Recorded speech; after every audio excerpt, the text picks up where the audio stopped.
কিছু ট্রিটমেন্ট দিয়ে থাকি যেগুলো হচ্ছে মেইনটেইন করতে বলা হয় এবং ফলো আপে রাখি আর কি, যে পরবর্তীতে ডায়াবেটিস হতেও পারে, আবার যদি মেইনটেইন করতে পারে তাহলে নাও হতে পারে। শুনতে পাচ্ছ তো আমার কথা? না শুনতে পাচ্ছ? জি ম্যাডাম, শুনতে পাচ্ছি। আচ্ছা ঠিক আছে। তারপরে আসি আমরা তাহলে ব্লাড গ্লুকোজ টেস্ট জানলাম এবং হচ্ছে নর্মাল ভ্যালুগুলো জানলাম। নর্মাল হেলদি পারসনের কত, ডায়াবেটিস হলে কত এবং ইম্পেয়ার্ড গ্লুকোজ টলারেন্স হলে কত। তারপরে আসি হচ্ছে blood glucose indication of blood glucose test. Indication blood glucose টেস্টের মধ্যে আমরা মানে ব্লাড গ্লুকোজ টেস্টটা কেন করি, কি কারণে করা হয়, সেক্ষেত্রে আমরা করি ডায়াগনোসিস অফ ডায়াবেটিস মেলাইটাস। ডায়াগনোসিসের কিছু ডিজিজ ডায়াগনোসিসের জন্য করি। 1 নম্বরেই আসবে ডায়াবেটিক মেলাইটাস। 2 নম্বরে ইম্পেয়ার্ড গ্লুকোজ টলারেন্স। একজন হচ্ছে নরমাল নাকি হচ্ছে ডায়াবেটিস হয়ে গেছে, তার মাঝামাঝি কন্ডিশনে আছে কিনা সেটার জন্য জানার জন্য আমরা হচ্ছে ব্লাড গ্লুকোজ টেস্ট করে থাকি। তারপর জেস্টেশনাল ডায়াবেটিস, যেটা প্রেগন্যান্সিতে করে থাকি, প্রেগন্যান্সির সময় হয়, পরে ভালো হয়ে যেতে পারে নাও হতে পারে, সেটাকে বলা হয় জেস্টেশনাল ডায়াবেটিস। তারপরে আরো একটা টার্ম আছে হাইপারগ্লাইসেমিয়া সিন গ্লাইকোসুরিয়া। এই কন্ডিশনটা কখন ডেভেলপ করে, যাদের ক্ষেত্রে হচ্ছে আনকন্ট্রোলড ডায়াবেটিস আছে, যারা ডায়াবেটিস কন্ট্রোল করতে পারে না ঠিক মতো করে, তাদের ক্ষেত্রে এটা দেখা যায় হাইপারগ্লাইসেমিয়া সিন গ্লাইকোসুরিয়া, এটা একটা টার্ম আছে।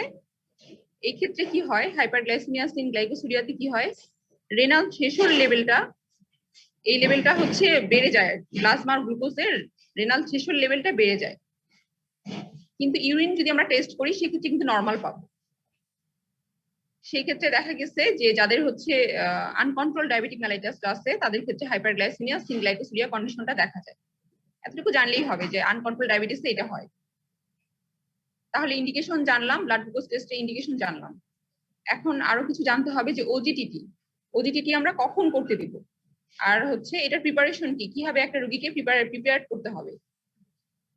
সেক্ষেত্রে হচ্ছে ওজিটিটি আমরা করতে দিব তখনই যখন দেখা গেল যে তার ব্লাড গ্লুকোজ লেভেলটা হচ্ছে নর্মালও না, আবার হচ্ছে ডায়াবেটিসও হচ্ছে না, তাদেরকে আমরা ওজিটিটি করতে দিই। কনফিউজড, ডায়াবেটিসও বলতে পারতেছি না, নর্মালও বলতে পারতেছি না, কনফিউজড ব্যক্তির ক্ষেত্রে আমরা ওজিটিটি করতে দিব। সেই ক্ষেত্রে কি করতে হবে, যার আমরা ওজিটিটি করব তাকে নর্মাল ডায়েটে রাখতে হবে অ্যাটলিস্ট 3 দিন, 3 ডেজ রাখতে হবে, এবং হচ্ছে ফাস্ট ওভারনাইট, আগের দিন মানে যেদিন টেস্ট করা হবে তার আগের দিন রাতে সে হচ্ছে ফাস্টিং থাকবে, ওভারনাইট থাকবে 10 থেকে 16 ঘন্টা। সেক্ষেত্রে কি করব, সেক্ষেত্রে ব্লাড গ্লুকোজটা আমরা কালেক্ট করব এবং করসপন্ডিং ইউরিন স্যাম্পলটাও কালেকশন করব। করার পরে ফাস্টিং আমরা কালেক্ট করলাম ব্লাড প্লাস হচ্ছে ইউরিন স্যাম্পল, দেন হচ্ছে 75 গ্রাম গ্লুকোজ দিলাম, 250 থেকে 300 ml পানির সাথে মিক্সড করে খাওয়াই দিলাম।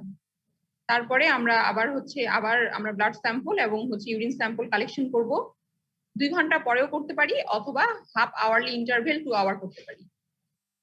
ম্যাক্সিমাম ক্ষেত্রে 2 আওয়ার আফটারই করা হয়, কেননা হাফ আওয়ারলি করলে দেখা গেছে যে 3-4 বার ব্লাড কালেকশন করতে হচ্ছে, পেশেন্টের জন্য হ্যাজার্ড। এই জন্য ফাস্টিং এর পরে 2 আওয়ার আফটার আমরা করে থাকি, ব্লাড কালেকশন করে থাকি। তারপরে হচ্ছে আমরা ব্লাড গ্লুকোজ লেভেলটা দেখবো, দেখে বুঝবো যে সে হচ্ছে ডায়াবেটিস, মানে ওজিটিটি করার পরে শিওর হব, তাকে শিওরলি বলতে পারবো যে সে নর্মাল নাকি ডায়াবেটিস নাকি আইজিটি এর মধ্যে আছে, এবং সেই অনুযায়ী আমরা তাকে ইনশিওর করব, সেই অনুযায়ী ট্রিটমেন্ট দিব।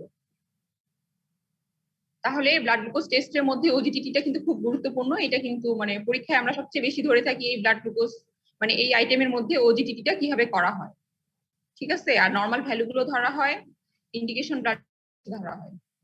আর মাঝে মাঝে আরো কিছু কোশ্চেন করা হয়, যেমন হচ্ছে cause of hyperglycaemia, cause of hypoglycaemia, এগুলো আর কি করা হয়। কজ গুলো আমি বলে দিচ্ছি, একবার করে বলে দিচ্ছি, তোমরা জানো, অনেকগুলোই জানো তোমরা। যেমন হাইপারগ্লাইসেমিয়ার ক্ষেত্রে প্রথম যেটা কজ আসবে সেটা হচ্ছে ডায়াবেটিক মেলাইটাস, দেন হচ্ছে ইম্পেয়ার্ড গ্লুকোজ টলারেন্স, প্রেগনেন্সি তোমরা জানো যে এই ক্ষেত্রে ডায়াবেটিস হতেও পারে। তারপরে কিছু প্যানক্রিয়াটিক ডিজিজ আছে, যেমন হচ্ছে প্যানক্রিয়াটাইটিস, হিমোক্রোমাটোসিস, প্যানক্রিয়াটিকটমি। তারপর লিভার ডিজিজে বেড়ে যাবে। আর কিছু এন্ডোক্রাইন ডিসঅর্ডার আছে, যেমন hyperthyroidism, Cushing syndrome, glucagonoma, acromegaly and phaeochromocytoma. ঠিক আছে, শুনতে পাচ্ছ তো? না শুনতে পাচ্ছ? আমার কথা শুনতে পাচ্ছ? জি ম্যাডাম, শুনতে পাচ্ছি। আচ্ছা ঠিক আছে। তারপরে এখন কজ অফ হাইপোগ্লাইসেমিয়া বলি। হাইপোগ্লাইসেমিয়ার ক্ষেত্রে এই ক্ষেত্রে হচ্ছে ব্লাড গ্লুকোজ লেভেলটা নর্মাল থেকে 3.5 থেকে 5.5 যেটা বললাম প্রথমে, সেটার থেকে কমে গেলেই আমরা সেটাকে হাইপোগ্লাইসেমিয়া বলবো। খালেকে অবশ্য একটা আছে, একটা কথা আছে যে 2.2 মিলিমোল পার লিটার, মানে এর থেকে কম হলেই কিন্তু হাইপোগ্লাইসেমিয়া মানে বলবো আর কি। এতে এমনি দেখা গেছে যে ল্যাব টেস্ট গুলোতে দেখে থাকি আমরা যে হচ্ছে 3.5 থেকে 3.5 এর নিচে আসলেই আমরা হাইপোগ্লাইসেমিয়া বলে দিই। তাহলে কজ গুলো কি কি সেটা জানি। সেটার ক্ষেত্রে হচ্ছে diabetes with delayed or inadequate or missed meal. Diabetes থাকার পরও কেউ যদি দেরি করে খায় অথবা যদি খুব সামান্য পরিমাণে খাইলো অথবা ভুলেই গেল খাইলোই না, সেই ক্ষেত্রে হাইপোগ্লাইসেমিয়া হয়ে যেতে পারে। তারপর সাথে ডায়াবেটিস আসতে সাথে যদি সে হেভি এক্সারসাইজ করে থাকে, অ্যালকোহল ইনটেক করে, তাহলে হাইপোগ্লাইসেমিয়া হবে। আরো কিছু কন্ডিশন আছে যেমন ওভারডোজ অফ হাইপোগ্লাইসেমিক ড্রাগস। যদি ইনসুলিন বেশি করে নিয়ে ফেলে নর্মাল ডোজের থেকে, তার যতটুকু ব্লাড গ্লুকোজ তার থেকে বেশি ডোজ নিয়ে ফেললো, অথবা যদি ড্রাগস যেগুলো ট্যাবলেট ফর্মে আছে সেগুলো যদি বেশি খেয়ে ফেললো, তাহলে হাইপোগ্লাইসেমিয়া হয়ে যাবে। আর কিছু এন্ডোক্রাইন ডিজিজ আছে যেমন অ্যাডিসনস ডিজিজ এন্ড ইনসুলিনোমা। বেটা সেল আইলেটস অফ ল্যাঙ্গারহ্যান্স, যেখান থেকে মানে ইনসুলিনটা হচ্ছে সিক্রেশন হচ্ছে, সেখানে যদি কোনো টিউমার হয় আর কি, ইনসুলিনোমা যেটা বলি আমরা। আরেকটা কন্ডিশন আছে রেট্রোপেরিটোনিয়াল ফাইব্রোসার্কোমা, এটা একটা ম্যালিগনেন্ট কন্ডিশন। এই ক্ষেত্রেও দেখা গেছে যে হাইপোগ্লাইসেমিয়া হয়ে যায়। তাহলে হাইপোগ্লাইসেমিয়া এবং হাইপারগ্লাইসেমিয়ার কজগুলো জানলাম। এটাও মাঝে মাঝে মানে জিজ্ঞেস করে থাকি আইটেমে, টার্মেও জিজ্ঞেস করা হয়, মাঝে মাঝে জিজ্ঞেস করা হয়। আরো কিছু এই আইটেমের মধ্যে আরো কিছু জানতে হবে, যেমন হচ্ছে এলিমেন্টারি গ্লাইকোসুরিয়া নামে একটা টার্ম আছে, আর হচ্ছে রেনাল গ্লাইকোসুরিয়া নামে একটা টার্ম আছে। এখন জানি যে এলিমেন্টারি গ্লাইকোসুরিয়া এটা কি আসলে। এই ক্ষেত্রে কি হবে, এই ক্ষেত্রে দেখা যাবে যে হচ্ছে ফাস্টিং আর 2 আওয়ার আফটার যেটা ব্লাড গ্লুকোজ করি আমরা নরমালি, সেটা দেখা যাবে যে নরমাল। কিন্তু যদি আমরা হাফ আওয়ার ইন্টারভেল অথবা 1 আওয়ার ইন্টারভেলে যদি আমরা করি ব্লাড গ্লুকোজ নিয়ে থাকি, সেখানে দেখা যাবে যে ব্লাড গ্লুকোজ লেভেলটা বেড়ে গেছে। এটা কেন হয়, এটার কারণ হচ্ছে যে ব্লাড গ্লুকোজটা খুব র্যাপিডলি মানে অ্যাবজর্পশন হয়ে যায়, বেশি অ্যাবজর্পশন হয়ে যায় র্যাপিডলি। আর হচ্ছে রেনাল থ্রেশহোল্ড যেটা, সেটা দেখা গেছে যে মানে মানে বেড়ে যায় আর কি, নরমালের থেকে বেড়ে যায়। নরমাল হচ্ছে 10 মিলিমোল পার লিটার অর হচ্ছে 180 মিলিগ্রাম পার ডিএল। দেখা গেছে যে 1 আওয়ারলি আর হাফ আওয়ারলি যদি ব্লাডটা নেই আমরা, সেক্ষেত্রে দেখা গেছে যে আমরা হচ্ছে ব্লাড গ্লুকোজ লেভেলটা বেশি পাচ্ছি, কিন্তু ফাস্টিং আর 2 আওয়ার আফটার নরমাল। এটা কিন্তু নরমাল মানুষ, নরমাল যে পার্সন তাদেরও হইতে পারে, মানে ডিজিজ আছে এমন না, নরমাল পার্সনেরও হয়ে থাকে, আমাদেরও হয়ে থাকে। এটা মাঝে মাঝে দেখা গেছে যে কিছু ফুডের ক্ষেত্রে আমরা যদি ডাইরেক্টলি গ্লুকোজ খাই, সেক্ষেত্রে ডাইরেক্ট অ্যাবজর্পশন হবে, সেক্ষেত্রে কিন্তু এই কন্ডিশন ডেভেলপ করতে পারে যে হাফ আওয়ারলি যদি কালেক্ট করি দেখা গেছে যে ব্লাড গ্লুকোজ লেভেল বেশি, কিন্তু সেটা প্যাথোলজি না, এটা নরমাল। আবার কিছু কন্ডিশনও আছে যে ক্ষেত্রে কিন্তু আমরা, যে ক্ষেত্রে মানে সবসময়ই পাবো, যেমন হচ্ছে লিভার ডিজিজ। এই ক্ষেত্রেও কিন্তু দেখা গেছে যে এলিমেন্টারি গ্লাইকোসুরিয়া কিন্তু দেখা যায়, হাইপারথাইরয়েডিজমে দেখা যায়, আর গ্যাস্ট্রিক সার্জারি এই ক্ষেত্রে দেখা যায়। নরমালেও দেখা যায়, আবার কিছু ডিজিজ কন্ডিশন যেমন লিভার ডিজিজ, হাইপারথাইরয়েডিজম এবং গ্যাস্ট্রিক সার্জারি করার পরে দেখা গেছে যে এলিমেন্টারি গ্লাইকোসুরিয়াটা আমরা পাই বেশি। তারপরে আসে রেনাল গ্লাইকোসুরিয়া। এটা কি, এটা হচ্ছে ব্লাড গ্লুকোজ ভ্যালুসটা নরমাল থাকবে, কিন্তু হচ্ছে ব্লাড গ্লুকোজ লেভেলটা নরমাল, কিন্তু ইউরিনের মধ্যে দেখা গেছে যে সুগার আমরা পেয়ে গেলাম। এটা কেন হবে, এটা হবে হচ্ছে রেনাল থ্রেশহোল্ড ভ্যালুটা যদি কমে যায়, সেই ক্ষেত্রে আমরা হচ্ছে রেনাল গ্লাইকোসুরিয়া পাবো। ব্লাড গ্লুকোজ লেভেল নরমাল, কিন্তু সুগার আমরা ইউরিনে পাবো। এটাকে ডায়াবেটিসও বলা যাবে না, এটা হচ্ছে একটা কন্ডিশন, মানে এটা নরমাল পার্সনেরও হয়ে থাকে। রেনাল থ্রেশহোল্ডটা কোনো কারণে যদি কমে যায়, সেই ক্ষেত্রে হচ্ছে ব্লাড গ্লুকোজ লেভেলটা হচ্ছে মানে আমরা ইউরিনের মধ্যে ব্লাড গ্লুকোজ পেয়ে যাব, ইউরিনের মধ্যে গ্লুকোজ পেয়ে যাব, কিন্তু ব্লাডে হচ্ছে নরমাল থাকে। আর আরেকটা বিষয় এখানে জানতে হবে ব্লাড গ্লুকোজের মধ্যে, সেটা হচ্ছে হিমোগ্লোবিন A1C। এটা হয়তো তোমরা সবাই শুনছো। হিমোগ্লোবিন A1C আমরা কখনই করি যখন দেখি যে হচ্ছে, এটা হচ্ছে করা হয় যখন একজন ডায়াবেটিক মেলাইটাস যার আছে, সে হচ্ছে কন্টিনিউয়াসলি সে হচ্ছে আনকন্ট্রোল কন্ডিশনে থাকে নাকি সে কন্ট্রোল থাকে, সেটা বোঝার জন্য আমরা হচ্ছে হিমোগ্লোবিন A1C বা গ্লাইকোসাইলেটেড হিমোগ্লোবিন বলা হয়, এটা দেখা হয়। এটা নরমাল ভ্যালু হচ্ছে 4.2 থেকে 6.4% অফ টোটাল হিমোগ্লোবিন। টোটাল হিমোগ্লোবিনের মধ্যে 4.2 থেকে 6.4% হিমোগ্লোবিন A1C থাকে। এটা হচ্ছে আরবিসি তে থাকে। আরবিসির একটা হচ্ছে স্ট্রাকচারের একটা পার্ট, যেটার মধ্যে কি হয়, ব্লাডে যে রেসিডিউ যে গ্লুকোজটা থাকে সেটা যায় অ্যাটাচড হয়ে যায়। তখন আমরা হচ্ছে যে কোনো সময় আমরা যদি এটা করি, তাহলে বুঝতে পারবো যে সে পরবর্তী মানে সে পূর্বের সময়গুলো সে হচ্ছে কন্ট্রোল অবস্থায় ছিল না আনকন্ট্রোল অবস্থায় ছিল। অনেক সময় দেখা যায় যে পেশেন্ট ডাক্তারের কাছে আসছে, ঠিক ওই সময়ে সে ডায়াবেটিসটা কন্ট্রোল করে নিয়ে আসলো, কিন্তু মানে সে ফাঁকি দিতে পারবে না, সেই ক্ষেত্রে আমরা হিমোগ্লোবিন A1C করলে ধরে ফেলবো যে সে আগে আনকন্ট্রোল অবস্থায় ছিল কিনা। আর এটার ডিউরেশনটা কত, যে কত সময়ের মধ্যে আমরা করলে এটা আমরা ধরতে পারবো, সেটা হচ্ছে আরবিসি লাইফ স্প্যান যতদিন ততদিনের মধ্যে আমরা বুঝতে পারবো। যেমন হচ্ছে 120, আমরা হচ্ছে জানি যে আরবিসি লাইফ স্প্যান হচ্ছে 120 দিন, অথবা যদি সপ্তাহে হিসাব করি তাহলে 8 থেকে 12 সপ্তাহ। 8 থেকে 12 সপ্তাহের মধ্যে আমরা মানে এটা ইয়ে করতে পারবো, হিমোগ্লোবিন A1C টা করলে ধরে ফেলতে পারবো সে কন্ট্রোল থাকে না আনকন্ট্রোল থাকে। তাহলে আমরা হচ্ছে এই আইটেমের মধ্যে ব্লাড গ্লুকোজ সম্পর্কে এগুলোই কোশ্চেন করা হয়, এর বাইরে কিছু করা হয় না। তারপরে আসি আরেকটা টপিক আছে, সেটা হচ্ছে লিপিড প্রোফাইল। ঠিক আছে, তোমরা শুনতে পাচ্ছ? শুনতে পাচ্ছ তোমরা?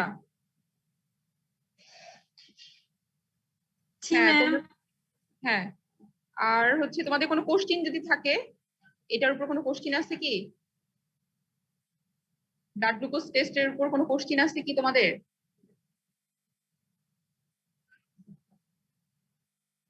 ঠিক আছে, ঠিক আছে, আমি তাহলে নেক্সট তাহলে টপিকে গেলাম, লিপিড প্রোফাইল। লিপিড প্রোফাইলের ক্ষেত্রে তেমন কিছু জানতে হবে না, এটাতে জাস্ট খালি নর্মাল ভ্যালু গুলো জানলেই হবে। আমরা লিপিড প্রোফাইলের ক্ষেত্রে 4টা দেখে থাকি, তার মধ্যে হচ্ছে টোটাল কোলেস্টেরল দেখে থাকি, triglyceride, low density lipoprotein and হচ্ছে হাই ডেনসিটি লিপোপ্রোটিন। এগুলো নর্মাল রেঞ্জ গুলো জানলেই হবে। যেমন হচ্ছে কোলেস্টেরলের নর্মাল রেঞ্জ হচ্ছে 150 থেকে 200 milligram per DL. Milligram per DL এইটা জানলেই হবে, মানে মিলিমোলেও আছে, এটা দরকার নেই। কোলেস্টেরল লেভেল হচ্ছে 150 থেকে 200 milligram per dL. Triglyceride level হচ্ছে 50 থেকে 150 milligram per dL. Low density lipoprotein অথবা এলডিএল যেটাকে বলি, সেটা হচ্ছে less than 150 milligram per dL. আর হাই ডেনসিটি লিপোপ্রোটিন হচ্ছে 35 থেকে 65 মিলিগ্রাম পার ডিএল। এই 4টা জাস্ট কন্ডিশন জানলেই হবে, এই 4টা টার্ম জানলে মানে লিপিডের নর্মাল রেঞ্জ গুলো জানলেই হবে, আর কিছু লাগবে না। আর একটু জানতে হবে যে হচ্ছে লিপিড প্রোফাইল করার ক্ষেত্রে কিছু প্রিপারেশন থাকে, যেমন আমরা হচ্ছে পেশেন্টকে অ্যাডভাইস করতে পারি যে ফাস্টিং ওভারনাইট থাকতে হয়, 8 থেকে 12 ঘন্টা সে রাতে যাতে না খেয়ে থাকে। সকালে পানি খেতে পারবে, কিন্তু আগে ফাস্টিং ব্লাডটা কালেকশন করার পরে সে খাবে, এই অ্যাডভাইসটা অবশ্যই করবো। লিপিড প্রোফাইলে জাস্ট এটার মধ্যে জাস্ট নর্মাল রেঞ্জ গুলো জানলেই হবে, আর কিছু জানতে হবে না। তাহলে তোমাদের হচ্ছে 4 নাম্বার আইটেম শেষ হলো। 4 নাম্বার আইটেমের মধ্যে এগুলো জানলেই হবে। ব্লাড গ্লুকোজের আমি যেগুলো বললাম, টেস্ট, ইন্ডিকেশন, তারপরে নর্মাল ভ্যালু গুলো, নর্মাল কত, ডায়াবেটিসে কত, ইম্পেয়ার্ডে কত, হাইপারগ্লাইসেমিয়া, হাইপোগ্লাইসেমিয়ার কজ, ওজিটিটি, হিমোগ্লোবিন A1C। মাঝে মাঝে জিজ্ঞেস করা হয় যে এলিমেন্টারি গ্লাইকোসুরিয়া, রেনাল গ্লাইকোসুরিয়া কি, এগুলো জানলে হবে। আর লিপিডের তো বললাম যে 4টা নর্মাল ভ্যালু জানলেই হবে, আর কিছু লাগবে না। তারপরে এখন আমি পরবর্তী আইটেমে আসতেছি, সিমেন অ্যানালাইসিস এন্ড প্রেগন্যান্সি টেস্ট। এটা খুবই ছোট আইটেম। এই ক্ষেত্রে হচ্ছে প্রথমে আসি যে প্রেগন্যান্সি টেস্টের ক্ষেত্রে। প্রেগন্যান্সি টেস্টে আমরা কি কি মানে কোশ্চেন করা হয় এটাকে বলে দেই। এই ক্ষেত্রে করা হয় যে হচ্ছে indication of pregnancy test. Pregnancy টেস্টটা আমরা মানে কি কি কারণে করে থাকি। প্রথমেই আসবে যে ডায়াগনোসিস অফ প্রেগন্যান্সি।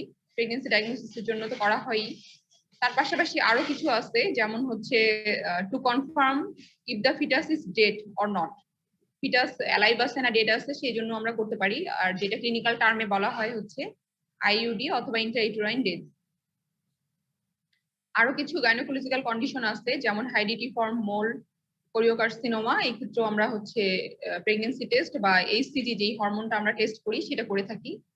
আর আরেকটা কন্ডিশন আছে হচ্ছে ডায়াগনোসিস অফ সিউডোসাইসিস। সিউডোসাইসিস এটা একটা সাইকোলজিক্যাল মানে একটা টার্মের মধ্যে চলে যাবে। এই ক্ষেত্রে দেখা যায় যে পেশেন্ট মনে করে যে সে প্রেগন্যান্সির মধ্যে আছে, কিন্তু টেস্ট করে বা এক্সামিনেশন করে দেখা যায় যে তার কোনো প্রেগন্যান্সি নেই। এটা একটা সাইকোলজিক্যালি সে একটা মানে ইয়ের মধ্যে থাকে আর কি, সে একটা হ্যালুসিনেশন বা যেটা ইলিউশনের মধ্যে বলা যায়, যে সে মনে করে প্রেগন্যান্সির মধ্যে আছে কিন্তু নাই আর কি, প্রকৃতপক্ষে সে প্রেগনেন্ট না। এটা ডায়াগনোসিসের জন্য আমরা অনেক সময় প্রেগন্যান্সি টেস্ট করে থাকি। তাহলে প্রেগন্যান্সি টেস্ট আইটেমের মধ্যে আমরা এটা জিজ্ঞেস করি যে কোন হরমোনটা টেস্ট করা হয়, তখন বলবা যে এইচসিজি লেভেল দেখি আমরা।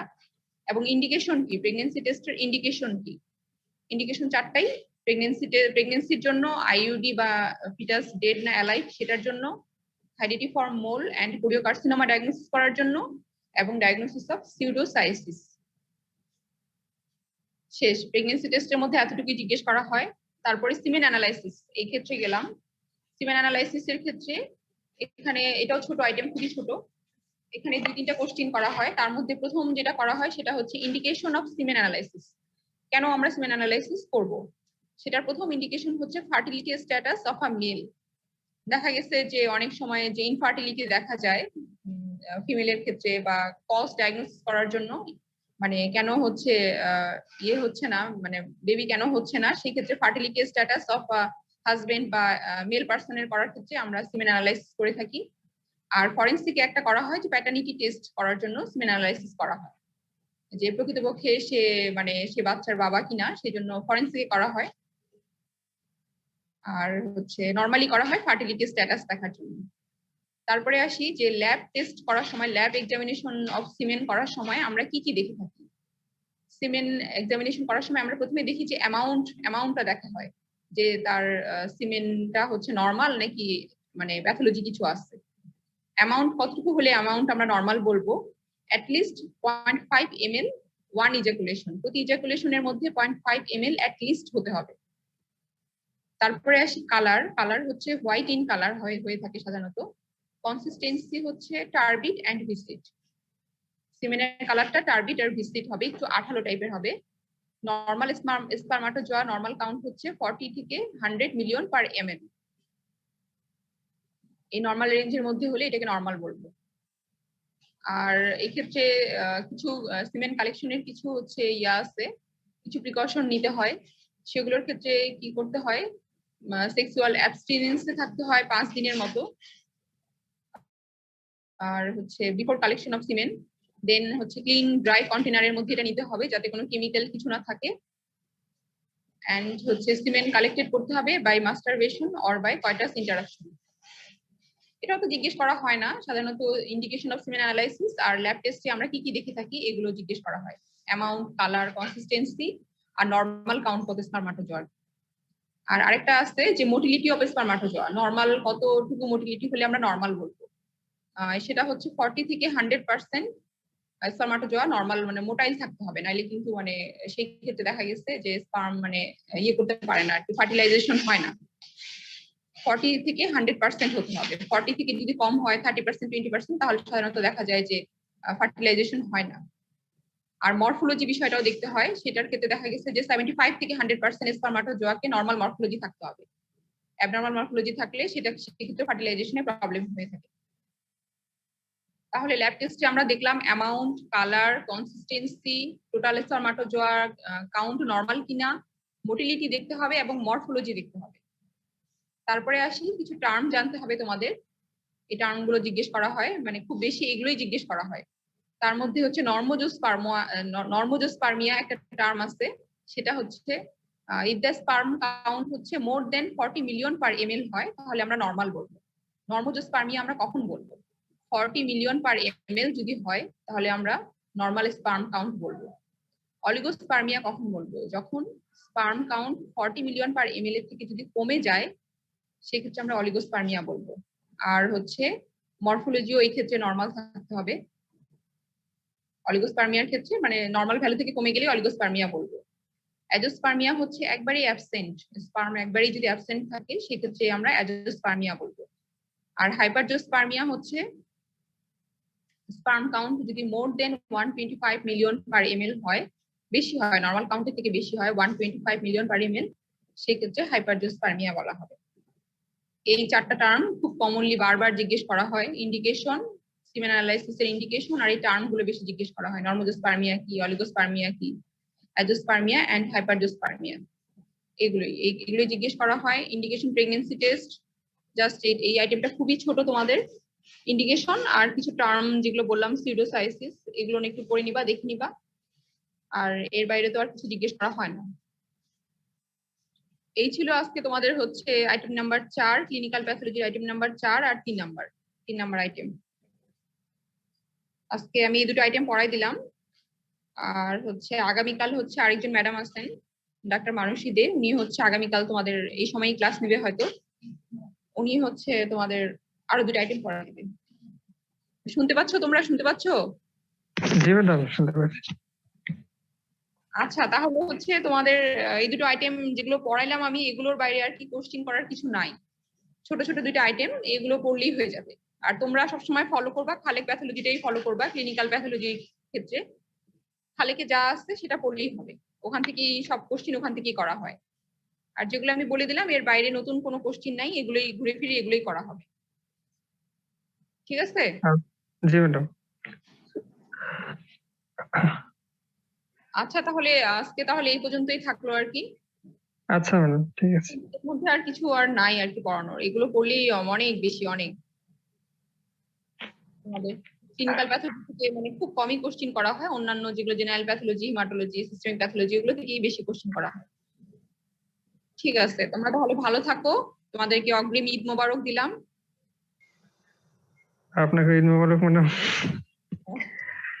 আচ্ছা ঠিক আছে, আজকে তাহলে এখানেই রাখলাম, শেষ করলাম তাহলে ক্লাস। ঠিক আছে? আচ্ছা ম্যাডাম, আসসালামু আলাইকুম। আচ্ছা ঠিক আছে।